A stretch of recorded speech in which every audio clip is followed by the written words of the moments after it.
नमस्कार। ये है फलक की कहानियों का अद्भुत संसार।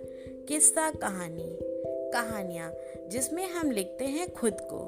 मैं आकांक्षा गुप्ता आज सुनाने जा रही हूँ आपको अपना ही लिखा हुआ संस्मरण, जिसका शीर्षक है कान्हा का बुलावा।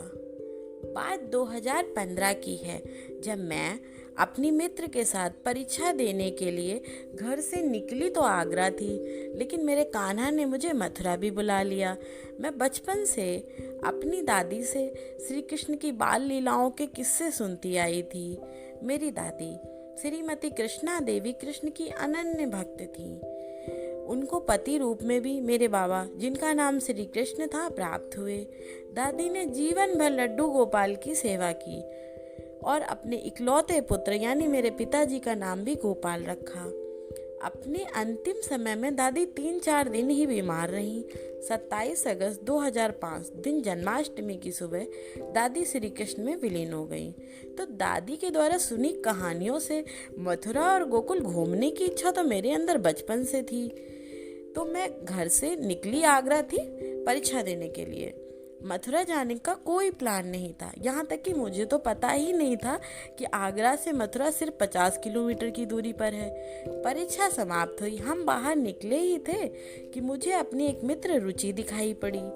वो भी परीक्षा देने आई थी और उसने बताया कि वो मथुरा में ट्रेनिंग कर रही है और मथुरा चलने की जिद करने लगी। बस फिर क्या, उसके जिद करने पर मैं उसके साथ मथुरा के लिए निकल पड़ी।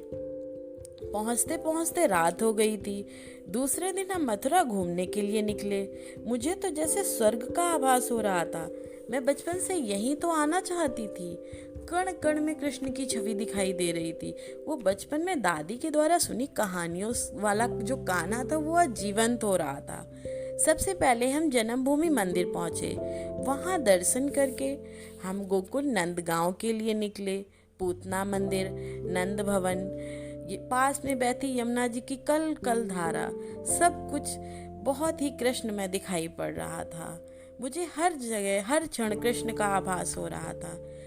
सारे मंदिर घूमकर मथुरा और गोकुल को प्रणाम करके मैं अपने घर वापस आ गई। मैंने तो स्वप्न में भी नहीं सोचा था कि मुझे मेरे कान्हा ऐसे मथुरा बुलाएंगे। ये कहानी इतनी ही। अभी आप सुन रहे थे आकांक्षा गुप्ता की आवाज में उन्हीं का लिखा हुआ संस्मरण कान्हा का बुलावा। फिर मिलते हैं एक नई कहानी के साथ।